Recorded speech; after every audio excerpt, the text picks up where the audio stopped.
आधी रात तक मोहम्मद बिन कासिम के थके हारे सिपाही जख्मियों की मरहम पट्टी और शहीदों की तजहीज़ों तकफीन में मसरूफ रहे। मैदान में चारों तरफ से दुश्मन के जख्मी सिपाहियों की चीखों पुकार सुनाई दे रही थी।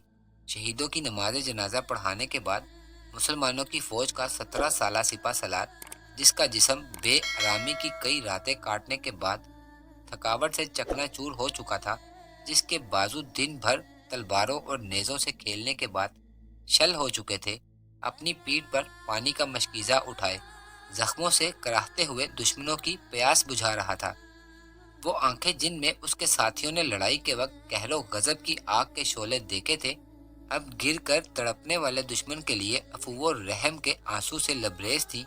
वो हाथ जिसकी तलवार दुश्मनों के सर पर बिजली बनकर कूद रही थी, अब उनके जख्मों पर मरहम रख रहा था।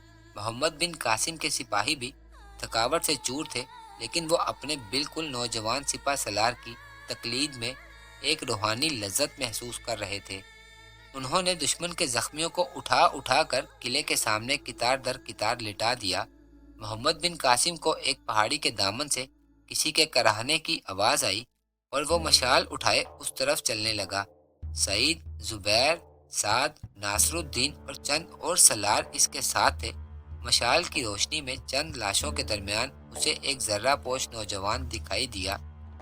उसकी जरा में कई जगह पर खून के निशान थे और पसली में एक तीर पेवस्त था। इसके दाएं हाथ से तलवार का दस्ता छूट चुका था, लेकिन बाएं हाथ में वो अभी तक मजबूती के साथ सिंध का झंडा थामे हुए था। मोहम्मद बिन कासिम ने मशाल अपने एक साथी के हाथ में थमा दी और जमीन पर घुटने टेकते हुए इसे उठने का सहारा देकर पानी पिलाया।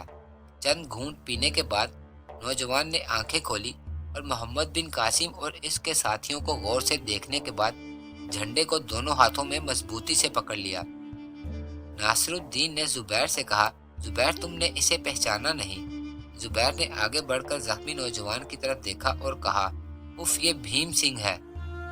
भीम सिंह ने आंखें खोली और अपने चेहरे पर एक दर्दनाक मुस्कुराहट लाते हुए कहा, तुम्हें फतह मुबारक हो। मोहम्मद बिन कासिम के इस्तफसार पर जुबैर ने भीम सिंह के अल्फाज का अरबी में तर्जुमा किया और इसने कहा, मैं हैरान हूँ कि ऐसे बहादुर सिपा सलार की मौजूदगी में सिंध की फौज मैदान छोड़कर भाग गई। जुबैर, तुम इसे सहारा दो, मैं इसका तीर निकालता हूँ। जुबैर ने आगे बढ़कर भीम सिंह को सहारा दिया। मोहम्मद बिन कासिम ने इसकी तरफ हाथ बढ़ाया और भीम सिंह ने झंडा छोड़कर इसका हाथ पकड़ लिया। मोहम्मद बिन कासिम ने नासिरुद्दीन को इशारा किया और इसने भीम सिंह के दोनों हाथ पकड़ लिए। मोहम्मद बिन कासिम ने तीर निकालकर एक तरफ फेंक दिया और नासिरुद्दीन को फौरन जर्रा खोल डालने का हुक्म दिया। भीम सिंह के जख्म ज्यादा गहरे न थे, लेकिन खून ज्यादा बह जाने की वजह से वो निढाल हो चुका था। मोहम्मद बिन कासिम ने इसकी मरहम पट्टी से फारिग होकर सिपाहियों को हुक्म दिया कि उसे किले के अंदर ले जाएं और खुद दूसरे जख्मियों की देखभाल में मसरूफ हो गया। दूसरी तरफ जोहरा ने अपने जख्मों को ज्यादा अहमियत ना दी। वो हस्बे मामूल अलियुस सुबह उठकर नाहिद के साथ सुबह की नमाज के लिए खड़ी हो गई। नमाज अदा करने के बाद जोहरा ने अपने बिस्तर पर लेटते हुए कहा, नाहिद, काश मैं ज्यादा जख्मी होती और तुम्हारी तीमारदारी का लुत्फ उठा पाती।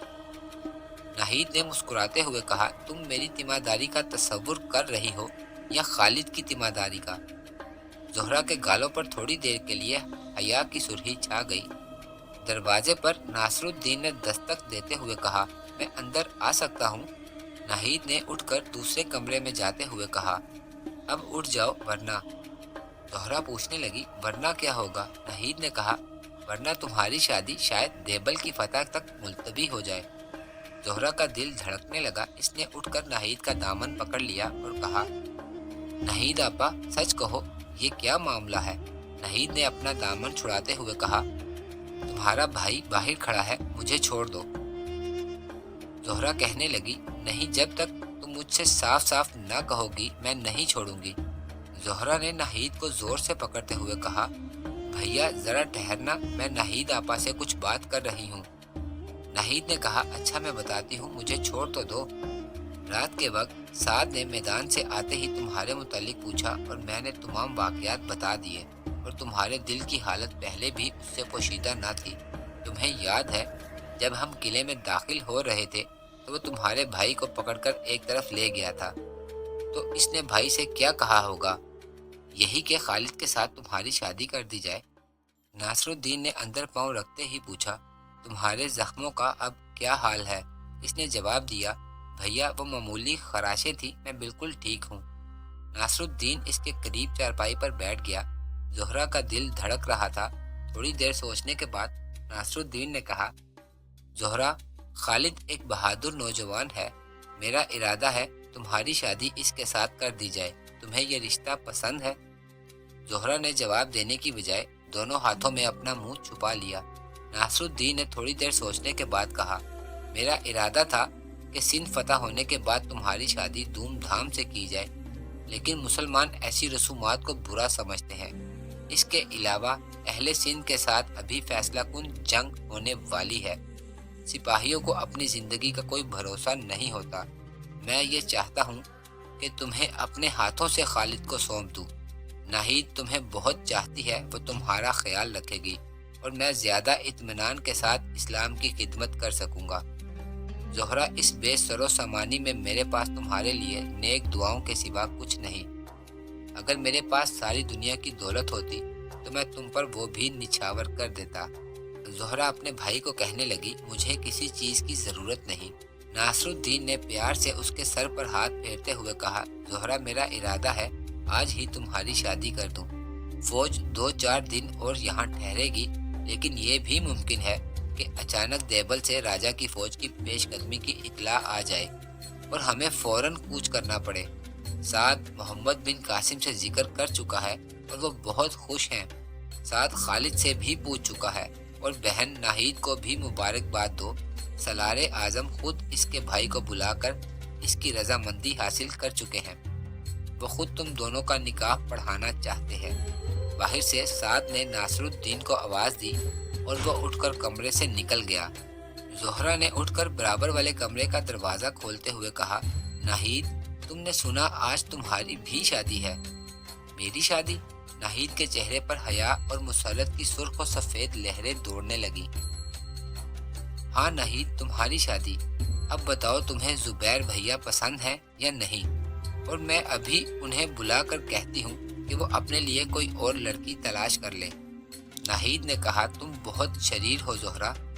خالد نے برآمدے سے برابر کے کمرے کا دروازہ کھٹکھٹاتے ہوئے ناہید کو آواز دی اور زہرا نے ہنستے ہوئے کہا، ناہید جلدی جاؤ ورنہ تمہاری شادی سندھ کی فتح تک ملتوی ہو جائے گی۔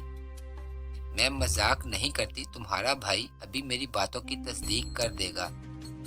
ناہید زہرا کو محبت بھری نظروں سے دیکھتے ہوئے دوسرے کمرے میں داخل ہوئی۔ اس کا دل خوشی کے سمندر میں غوطے لگا رہا تھا اور اس کے پاؤں ڈگمگا رہے تھے۔ شام کے وقت لشکر کے تمام سالار قلعے کے ایک وسیع کمرے میں جمع ہو کر زبیر اور خالد کو ان کی شادی پر مبارکبادیں دے رہے تھے۔ اگلے دن قلعے کو تمام فوج کی ضرورت کے لیے تنگ دیکھ کر محمد بن قاسم نے قلعے کے باہر خیمے نصب کروا دیے۔ اپنی فوج کے زخمیوں کی طرح اس نے بھیم سنگھ کے فوج کے زخمی سپاہیوں کو بھی خیموں میں جگہ دی اور اپنی فوج کے طبیبوں اور جراحوں کو حکم دیا کہ دشمن کی فوج کے زخمیوں کے علاج میں کوئی کوتاہی نہ کریں۔ محمد بن قاسم خود بھی علم جراحی اور علم طب میں خاصی دسترس رکھتا تھا۔ وہ صبح شام زخمیوں کے خیموں میں چکر لگاتا اور فردن فردن سب کا حال پوچھتا اور انہیں تسلی بھی دیتا۔ دشمن کے زخمیوں سے تبادلہ خیالات کے لیے وہ سعد کو اپنا ترجمان بنا کر ساتھ لیے پھرتا۔ انہیں غم زدہ دیکھ کر وہ کہتا، تم بہت جلد اچھے ہو جاؤ گے، یہ مت سمجھو کہ تم ہماری قید میں ہو، تندرست ہونے کے بعد تم جہاں چاہے وہاں جا سکتے ہو۔ وہ اس کی طرف احسان مندانہ نگاہوں سے دیکھنے لگے۔ بھیم سنگھ کے ساتھ محمد بن قاسم کو گہری دلچسپی تھی۔ وہ دونوں وقت خود اس کے زخم دیکھتا اور اپنے ہاتھوں سے اس کی مرہم پٹی کرتا۔ ناصر الدین اور زبیر ہر طریقے سے اس کی دلجوئی کرتے۔ بھیم سنگھ نے ابتدا میں یہ سمجھا کہ یہ سلوک اس کے ساتھیوں کو برگلانے کے لیے مسلمانوں کی ایک چال ہے، لیکن 3-4 دن کے بعد وہ محسوس کرنے لگا کہ یہ بناوٹ نہیں، محمد بن قاسم اور اس کے ساتھی فطرتاً عام انسانوں سے مختلف ہے۔ اس کے زخم زیادہ خطرناک نہ تھے، लेकिन बहुत सा खून बह जाने की वजह से इसके जिस्म में नकाहत आ चुकी थी। मोहम्मद बिन कासिम के इलाज और जुबैर और नासरुद्दीन की तीमारदारी की बदौलत वो चौथे दिन चलने फिरने के काबिल हो गया। पांचवें दिन हस्बे मामूल नमाज इशा के बाद मोहम्मद बिन कासिम साद के साथ जख्मियों के खैमों का चक्कर लगाते हुए भीम सिंह के खैमे में दाखिल हुआ। मोहम्मद बिन कासिम ने आगे बढ़कर इसकी नब्ज पर हाथ रखते हुए कहा, तुम्हारी तबीयत अब बिल्कुल ठीक लगती है, जख्म में तकलीफ तो नहीं?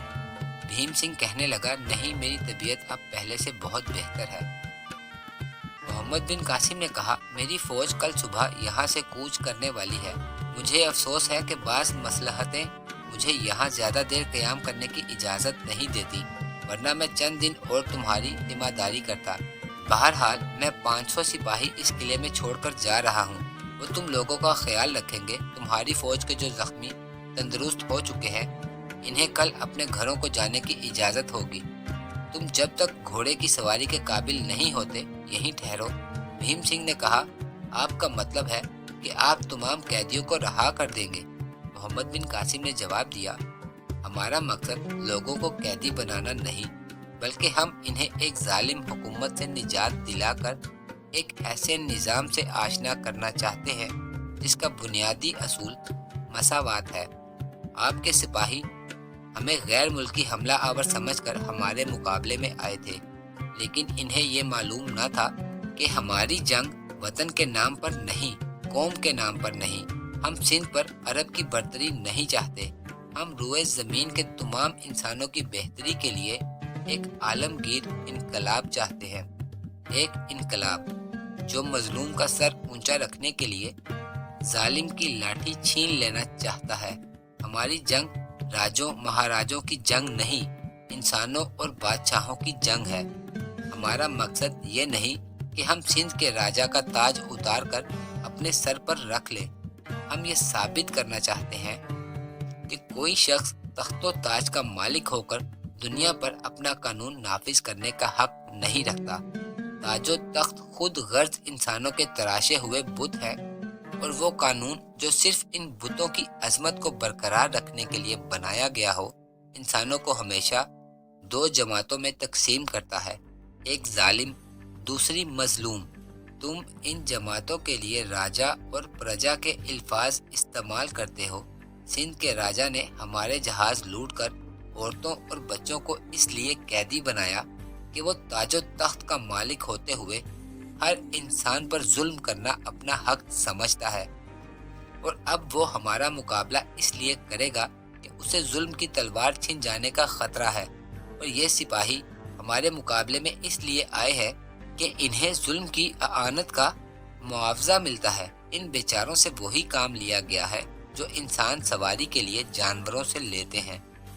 ये मजबूर थे, एक निज़ाम की वजह से इनके लिए ज़िंदगी की राहें तंग थी, और ये मामूली मुआवजा लेकर जुल्म की आनत के लिए अपनी जानें तक बेच डालने के लिए तैयार थे। इन्हें ये मालूम न था कि जिस इनकलाब की राह में ये रुकावट बनना चाहते हैं वो इनकी बेहतरी के लिए ही है।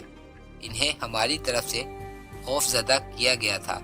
अब फतह के बाद मैं ना खुद जालिम बनना चाहता हूँ, ना इन्हें मजलूम बनाना चाहता हूँ। भीम सिंह ने कहा, तो आपको ये यकीन है कि ये लोग वापस जाकर राजा की फौजों में दोबारा शामिल नहीं होंगे? मोहम्मद बिन कासिम ने जवाब दिया, मैं यकीन के साथ तो नहीं कह सकता कि वापस जाकर इनका तर्ज अमल क्या होगा, लेकिन मुझे इन लोगों से कोई खदशा नहीं। मुझे खुदा की रहमत पर भरोसा है।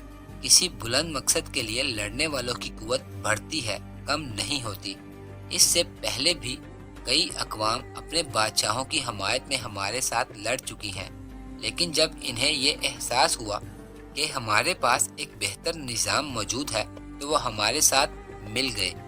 आपके सिपाहियों में से वो लोग जिन्हें खुदा ने हक़ व बातिल में तमीज़ की तौफीक दी है, वो यकीनन वापस जाकर जुल्म की नाव को डूबने से बचाने की कोशिश नहीं करेंगे, और जो दोबारा हमारे मुकाबले पर आने की जुर्रत करेंगे, इन्हें एक दो और मार्कों के बाद इत्मीनान हो जाएगा कि हमारी तलवारें कुंद होने वाली नहीं।